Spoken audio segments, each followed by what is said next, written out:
eu tive a oportunidade de ir à delegacia, junto com a irmã do Galdino. Na madrugada, nós corríamos e localizávamos o corpo, o Galdino ainda vivo, no hospital aqui no Agarrã, e soubemos dos rapazes presos, fomos até a delegacia, lá na Asa Sul.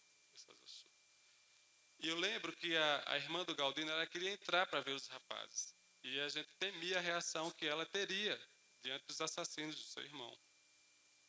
E nós entramos. E ao chegar lá, estavam os 5 algemados, amedrontados. E ela olha para eles e cai no pranto. E chora. E diz, mas são vocês? Eu vim aqui achando que eram monstros que tinham feito aquilo com meu irmão. Mas vocês são jovens. E ela chorava e todos nós começamos a chorar. E saímos dali, do lado de fora estava o Nário, um dos jovens que perseguiu aquele veículo.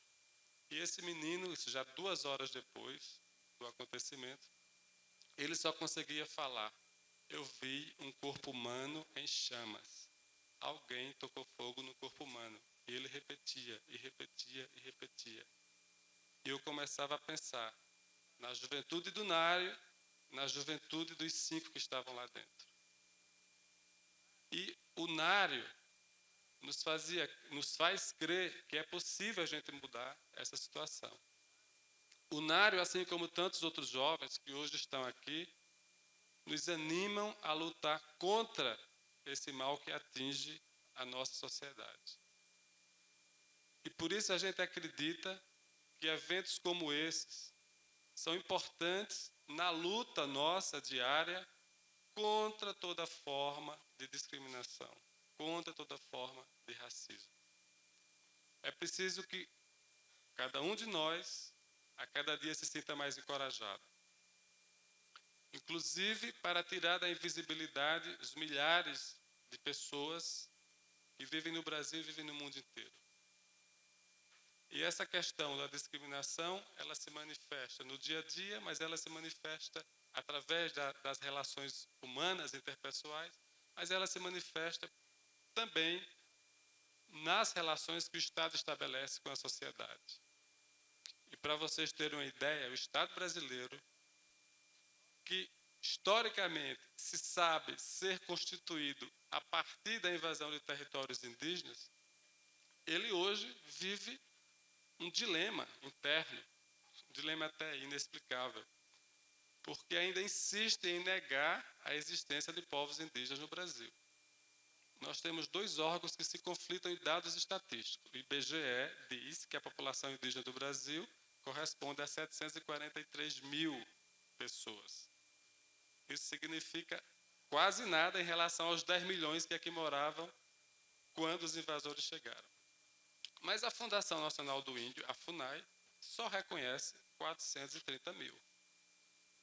E aí, o governo, inclusive o governo federal, entre órgãos da administração pública, disputam números indígenas. O que é que significa isso? Significa que, se eu tenho menos índios, eu devo demandar uma menor atenção para esses índios. E os índios que a FUNAI se nega a reconhecer são aqueles que foram forçados a migrar de suas terras porque estavam vivendo situações de violência, tiveram que fugir para não ser assassinados, em sua grande maioria. São os que vivem nas favelas. E a FUNAI diz que índio favelado não é mais índio, porque só é índio se viver na aldeia.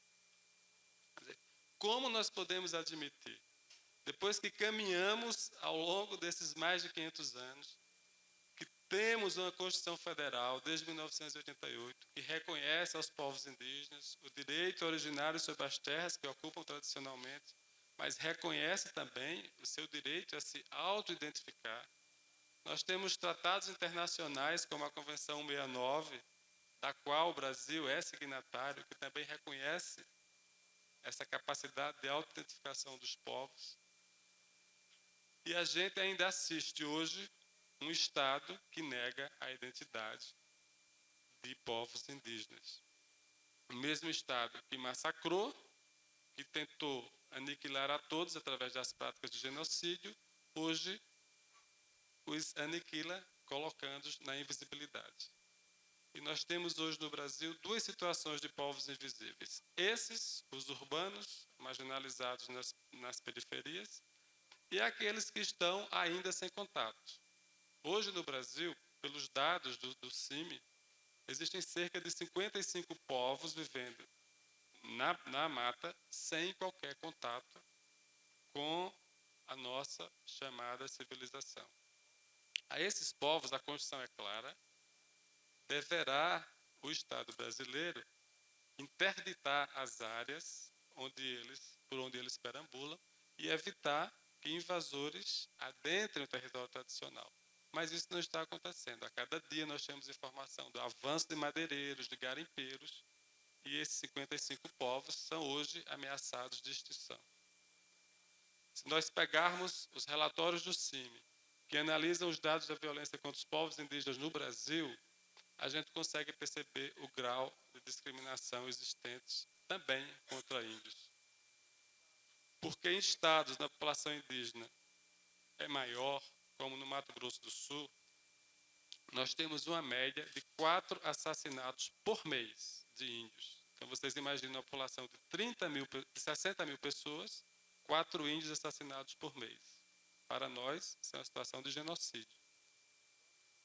Agora, em janeiro, eu estive no Mato Grosso do Sul, no município que é fronteiriço com o Paraguai, o município de Coronel Sapucaia. Ali, uma indígena de 70 anos, a Churete, ela foi assassinada pelo fazendeiro, onde ela, durante 20 anos, prestou serviço na casa da fazenda em troca de comida. Ele invadiu a terra, expulsou os índios e ela ficou lá como doméstica. Em janeiro, o povo dela resolveu voltar para a terra para expulsar o fazendeiro. E esse mesmo fazendeiro, que a explorou durante 20 anos, pediu que ela levantasse os braços, matou a Churete. E os empregados da fazenda levaram preso a filha da Churete, o marido da filha da Churete, o seu neto de 5 anos e mais 2 outros indígenas. Chegando lá, eu fui até o presídio da cidade mais próxima, a Mambai, e queria visitar os 5 índios presos. Depois de muita discussão com o diretor do presídio, eu consegui finalmente entrar. E, para minha surpresa, dos 145 presos lá naquele presídio, 48 são indígenas. E aí eu tive a oportunidade de conversar com alguns, porque alguns agentes carcerários sensibilizados pediram que eu fosse ouvir algumas pessoas. Comecei a ouvir. A primeira pessoa que eu ouvi foi uma jovem de 20 anos, com muita dificuldade de falar português, mas como eu estava acompanhado de um jovem indígena que foi meu tradutor, eu conseguia entender os relatos. E essa moça me falou: olha, eu estou aqui faz 2 ou 3 anos, eu fui acusada de matar um branco, mas eu nunca usei um revólver e eu não sei o nome do branco que eu matei. E daí os relatos se sucediam, né? E eu fiquei impressionado, porque isso é no Mato Grosso do Sul, é aqui, próximo de nós. A gente, inclusive, tomou a providência de fazer um levantamento da população carcerária indígena, porque até para nós do CIMI, que há muitos anos trabalhamos com os povos indígenas, essa realidade foi surpreendente. Então, dados como estes revelam que o país que nós vivemos é esse país da justiça classista, que, no caso do assassinato do menino João Hélio, que comoveu a todos nós no Brasil, começou a discutir a questão da redução da maioridade penal, porque os assassinos do menino João Hélio são pobres, da periferia. Mas no caso do assassinato do índio Galdino, onde também tinha adolescentes envolvidos, adolescentes de 16, 17 anos, esse tema da maioridade penal não foi posto em discussão, porque os assassinos eram adolescentes brancos de classe média. Então, meus amigos e minhas amigas que estamos aqui nessa noite, eu acho que acontecimentos como esses têm que, de fato, estarem presentes na nossa pauta e a gente tem que tomar como bandeira, empunhar como bandeira essa luta. Esse dia não pode ser apenas um dia. Nós temos que continuar lutando e acreditando sempre. Então, a gente agradece a oportunidade e espera poder seguir lutando com todos vocês e transformar essa triste realidade, como já estamos conseguindo em alguns setores da nossa sociedade. Muito obrigado. Muito obrigada.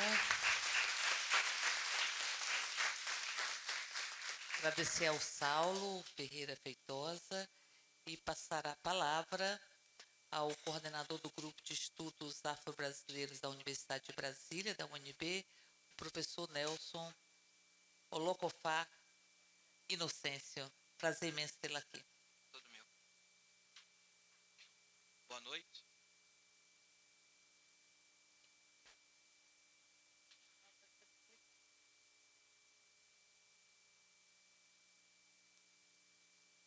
Boa noite a todas e a todos aqui presentes. Prazer imenso estar aqui. Antes de mais nada, peço licença aos nossos antepassados, que também estão aqui conosco, com certeza.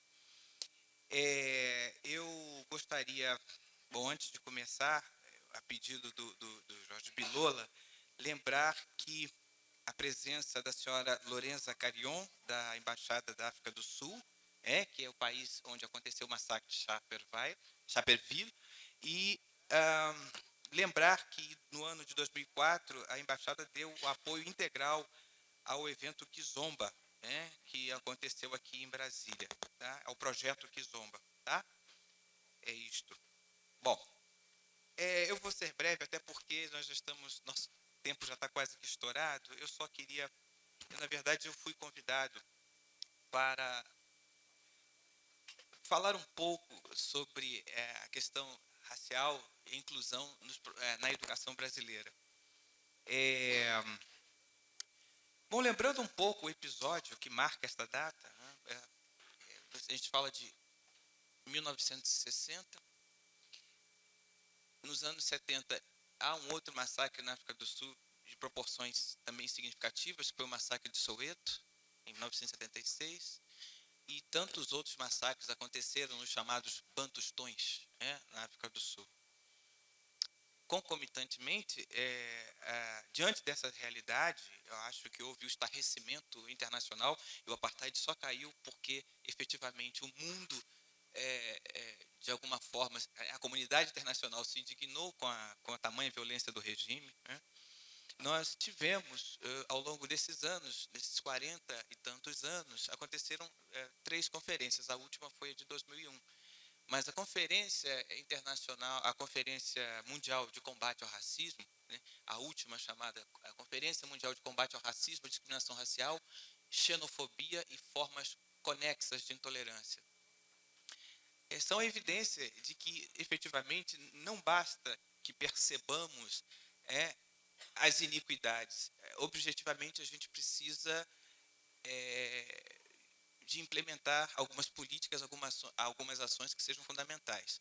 Eu quero lembrar também que o Brasil, efetivamente, é signatário de vários documentos das Nações Unidas, várias convenções das Nações Unidas. O que difere da última conferência de 2001 de Durban para cá, o que difere da conferência de Durban, considerando os tempos idos, é que outrora o Brasil sempre foi signatário, mas jamais se comprometeu em implementar políticas efetivas de superação do racismo. Então, o que eu acho que é importante é que, diante da situação, até porque lá em Durban a presença do movimento social negro era nítida, e isso também serviu como mecanismo de pressão ao governo brasileiro, lá representado então pelo Gregory, que era ministro da Justiça do governo Fernando Henrique Cardoso, José Gregory. Não é? Muito bem. Bom, e de lá para cá a gente tem alguns desdobramentos. Quase 6 anos depois, alguns desdobramentos a gente consegue perceber na medida em que o Estado brasileiro não tem mais como retroceder ou calar ou silenciar acerca dessa questão. Existem algumas ações, como disse Jacira Silva, algumas ações que precisam efetivamente acontecer. A gente costuma, no meu debate com os meus pares, eu costumo dizer o seguinte: você tem 2 situações muito curiosas. Por exemplo, a gente tem alguns avanços simbólicos que são irrefutáveis. Se você pensa, por exemplo, hoje, a possibilidade de ter ministros negros, isto é, do ponto de vista da autoestima, da representação afrodescendente no Brasil, isso é fundamental, né? Mas a gente precisa ir além, a gente precisa alterar, e de modo significativo, os indicadores sociais, né? Porque, senão, a gente continua a história acreditando, lembrando, sim, que nós tivemos alguns ministros, etc. e tal, mas que, efetivamente, não conseguimos implementar políticas que alterassem a qualidade de vida da população negra. E vocês sabem, não é novidade para ninguém, que existem dois Brasis, neste caso, falando, né? Quer dizer, o Brasil da concentração de renda e o Brasil afro-brasileiro, que aí, certamente, está muito aquém de uma qualidade de vida desejável. A questão da educação, e eu só vou falar brevemente da educação porque é a minha seara, é o meu terreno, né? Não é menos importante, até porque o patrimônio, o capital que a gente adquire a partir da educação formal, na medida em que você tem passa por um processo de escolarização denso, bem estruturado, a gente acaba colocando em xeque algumas noções, algumas ideias que são perenes na sociedade brasileira, não é? Por exemplo, é do engano afirmar que as oportunidades nesse país estão aí para todos nós sabemos. Dentro da universidade, há quem diga, não, o vestibular é absolutamente democrático. Bom, a gente pode discutir isso, né? As pessoas chegam ao vestibular de formas diferentes. Mesmo falando do PAS, do Programa de Avaliação Seriada, vocês, não sei se vocês são do segundo grau, mas certamente vocês vão chegar lá, né?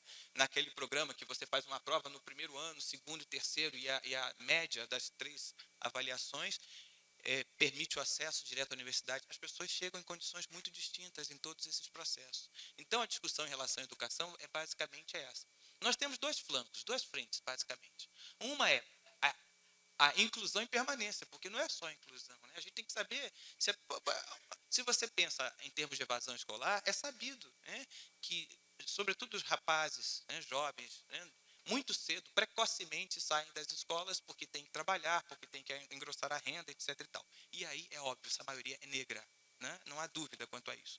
Então, existe esse problema, quem entra e quem fica. E até quando fica, porque é preciso ficar, é preciso passar pelo ensino fundamental, pelo ensino médio, pelo ensino superior, porque senão a gente vai continuar tendo esse paradoxo da universidade pública para os filhos da elite, que essa questão a gente não conseguiu equacionar ainda, né? Essa questão a gente não conseguiu resolver.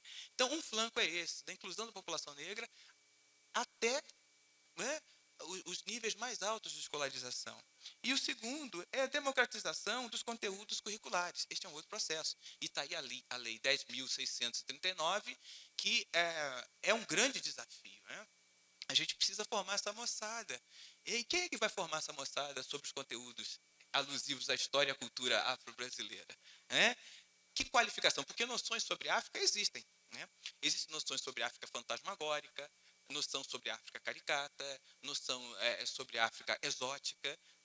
Todo mundo tem noção sobre África. O que a gente quer é uma outra percepção em relação a isso. Eu sou arte educadora, assim como a professora Lídia, e eu trabalho com licenciatura, formando pessoas. A minha preocupação é muito grande nesse campo. A lei é muito específica porque ela trabalha com história, literatura e as artes, de um modo geral. Quer dizer, ela é muito enfática nesse aspecto. Agora, eu quero saber como é que a gente vai fazer, não para brincar, né, de formar pessoas, mas efetivamente como é que a gente vai avançar. E, nesse sentido, eu realmente cobro o compromisso da Secretaria de Estado da Educação, porque não é uma atitude isolada. A gente costuma dizer que o movimento negro passou por algumas etapas, né? Protesto, a denúncia pública do racismo, o período das negociações, e agora a gente está falando de implementação de políticas. Então, não é possível que governos estaduais, municipais, se eximam de responsabilidade nesse processo. Então, eu acredito que isto seja fundamental. Para concluir, eu só queria lembrar que alguns esforços têm sido desenvolvidos, alguns núcleos de pesquisas estão em plena atividade, né? Estava aqui agora há pouco o professor René e a professora do CEUB, que são professores de história, né? E que e que estão desenvolvendo lá no CEUB, por exemplo, o trabalho com um núcleo chamado PADE, que é um núcleo de pesquisa. Tem o Núcleo de Estudos Afro-Brasileiros da Universidade de Brasília. Na Universidade Católica, o professor Carlos Alberto tem tentado desenvolver um núcleo de pesquisa. Enfim, a gente está se articulando também no espaço acadêmico, porque a gente precisa ter voz nesse espaço também, né? Porque sem voz, efetivamente, vai ficar aquela velha tutela, né, dos brancos intelectuais estudando o objeto negro, o eterno objeto de estudo, né? Então, a gente precisa avançar nisso, a gente precisa também conseguir criar uma contra-hegemonia nos espaços acadêmicos. Então, basicamente, o que eu queria dizer para vocês é isso. Num dia internacional pela eliminação da discriminação racial, a gente tem que perceber que sem a construção, sem os processos cognitivos, sem construção do conhecimento, a gente não vai avançar muito. Você só supera o racismo, que é um ato de ignorância, produzindo conhecimento. Então, na medida que você produz conhecimento, efetivamente, você avança, porque é óbvio, o racismo é, todos nós sabemos, fruto de uma ignorância imensa, né? Então, isso é referente. A gente vê hoje no campus e as pessoas ficam estarrecidas, né, quando encontram algumas poucas pessoas negras, indígenas ou negras, nas pós-graduações, nos cursos de mestrado e doutorado da Universidade de Brasília. Parece que aquilo é um assinte, parece que é um assinte. Não é? Então, nós não vamos também superar essas situações com uma pretensa facilidade, porque, afinal de contas, nós estamos disputando poder. E poder, ninguém abre mão do poder, sobretudo diante dos privilégios históricos construídos na sociedade brasileira. Não existem concessões. As políticas públicas necessárias para a superação das desigualdades raciais, elas terão que existir, mesmo que a contragosto de vários segmentos conservadores.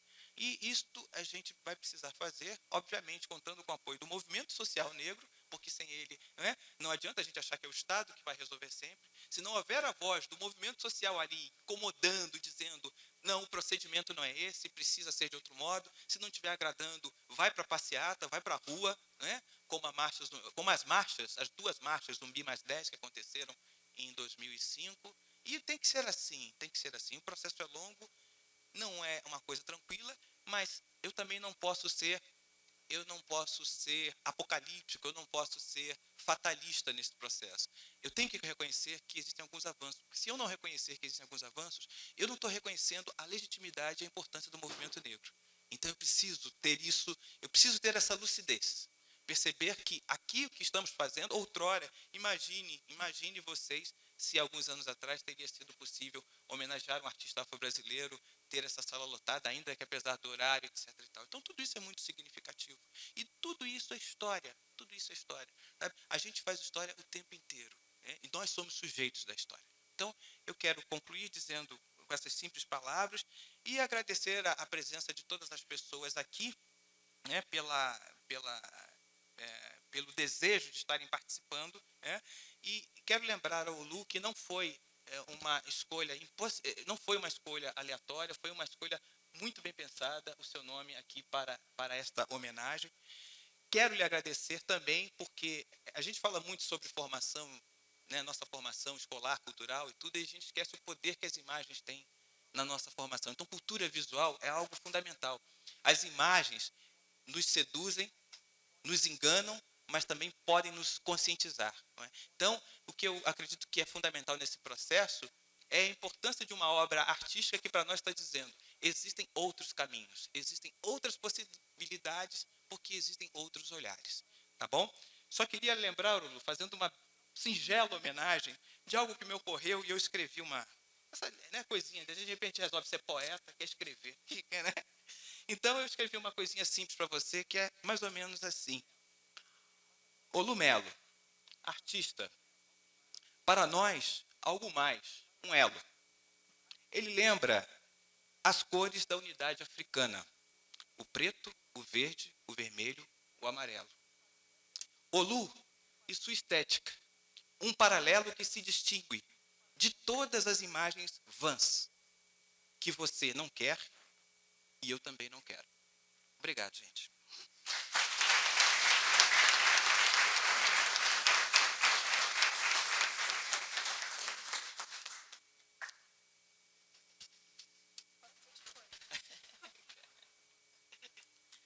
Nós estamos chegando ao fim desta sessão solene e dizer que temos avanço, sim, eu concordo com o Nelson.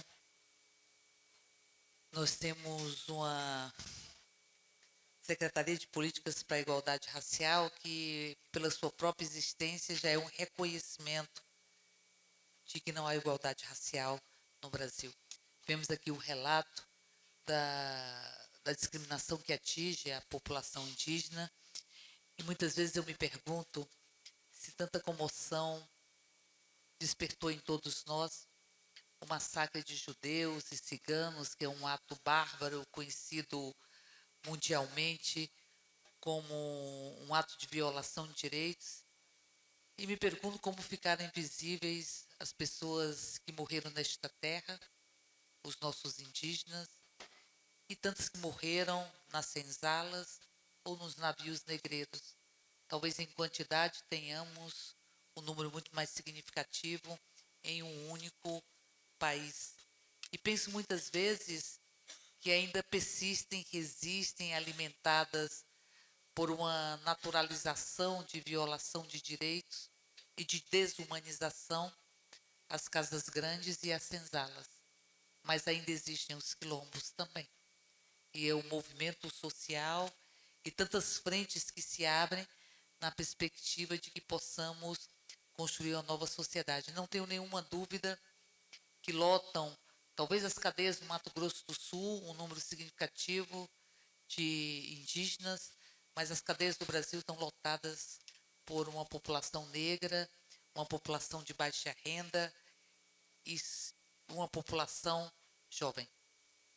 Se Dostoiévski tem razão ao dizer que a gente conhece a sociedade que a gente vive, conhecendo nossos presídios, e eu acho que ele tem razão, nós vamos ver que há um encarceramento dos jovens e dos negros, literal e metafórico também.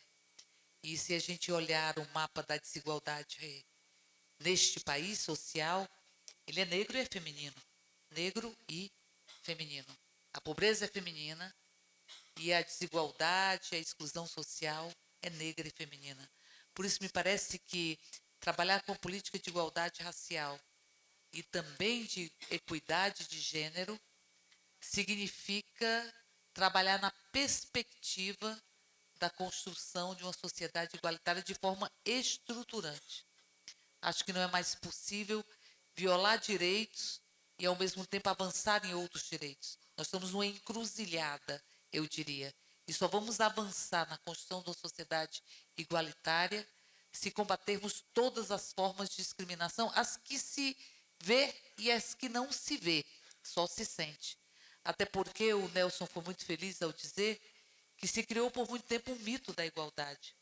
E as paredes e os tetos foram invisibilizados, que impediam os negros de chegarem na universidade, nos altos postos da República.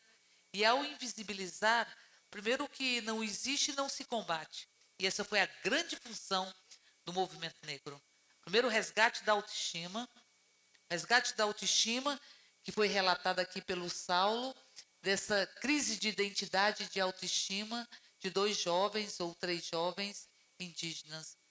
Mas, de toda sorte, não se combate o que não se vê. A função do movimento negro foi dar visibilidade, em um primeiro momento. E, ao dar visibilidade, resgatar a identidade, a autoestima, que é o que possibilita a organização e a transformação. Mas isso, a invisibilidade, ela não é apenas para não se combater, é também para destruir a autoestima. Porque se todos podem chegar a um banco de uma universidade, ou a altos postos e a altos salários, e não chegam os negros e dizem que tem uma igualdade racial, esse mito, os negros se sentem responsabilizados e culpados por não atingirem estes postos. Então tem uma função, não apenas de não combater, mas uma função também de impedir a construção de uma identidade, de uma autoestima, responsabilizando, fulanizando, individualizando um problema que é social, cultural e fundamentalmente econômico. Fundamentalmente econômico. aliando-se a todos esses aspectos. Por isso eu diria que o compromisso que tem parlamentares dessa casa, e essa casa, que é uma sessão solene de toda a casa, na perspectiva de que nós possamos construir políticas públicas e abrir espaços de empoderamento das organizações do movimento negro, que são fundamentais e são casados, eu acho, casados.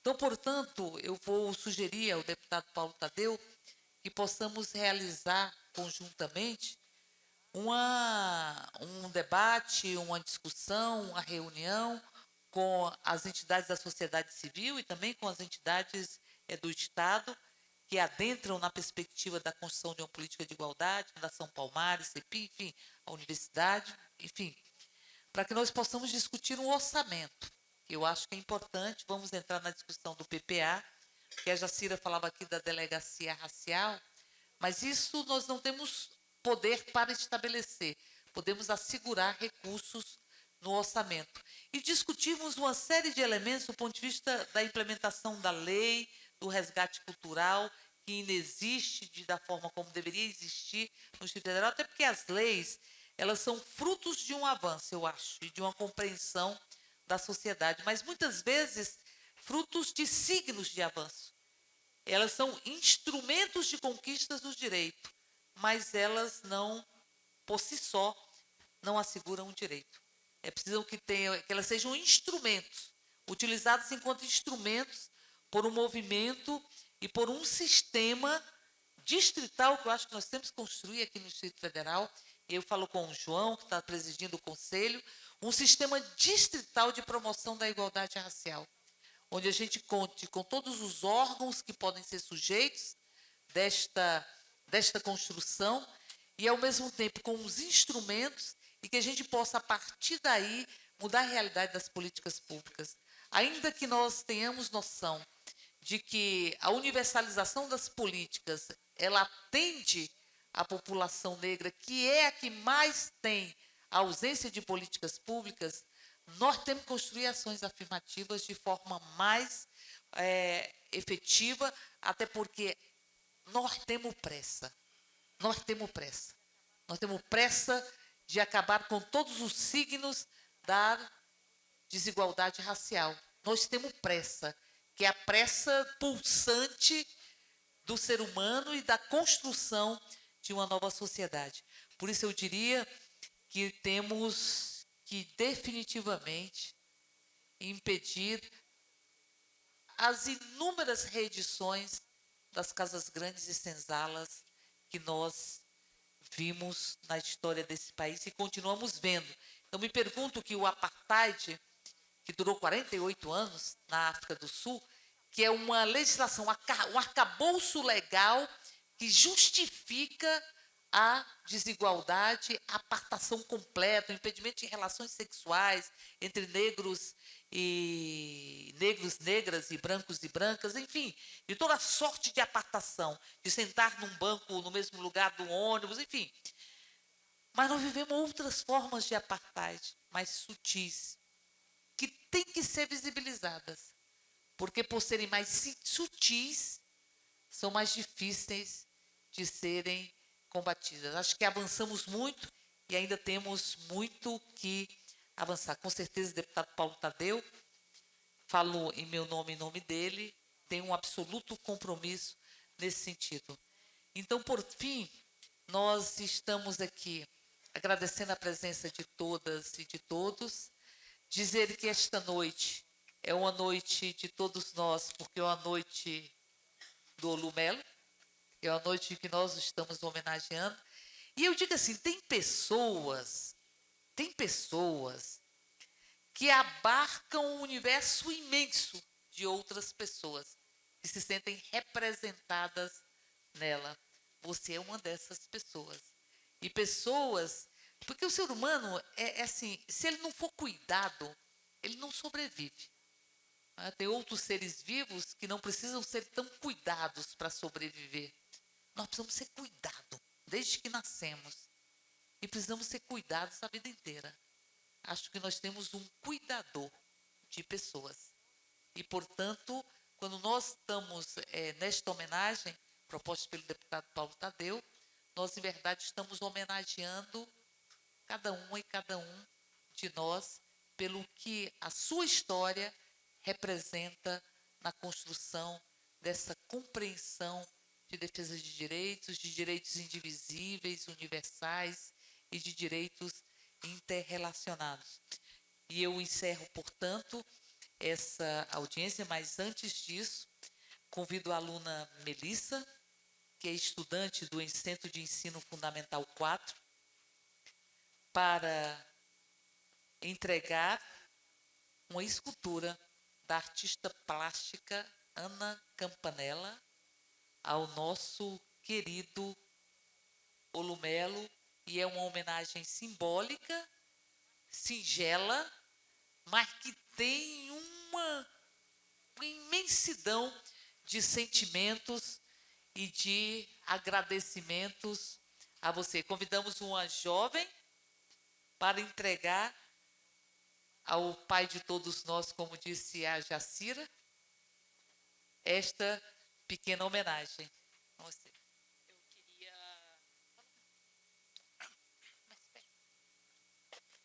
em nome do Centro de Ensino Fundamental número 4, parabenizá-lo pela sua força, sua determinação, coragem, perseverança nessa luta que é de todos nós, a cada dia ter que superar esse preconceito, dizer que o Senhor é um exemplo a ser seguido e que hoje aqui eu conheci a sua história.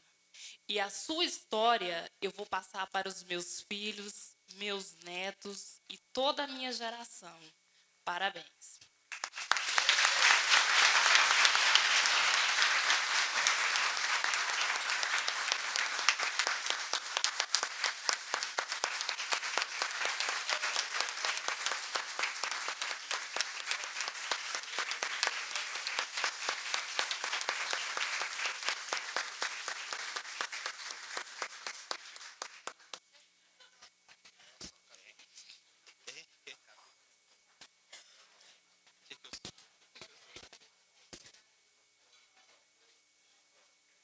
Eu quero me desculpar pela dificuldade que eu tenho em falar, mas tenho que agradecer e repetir. A luta continua. A luta continua.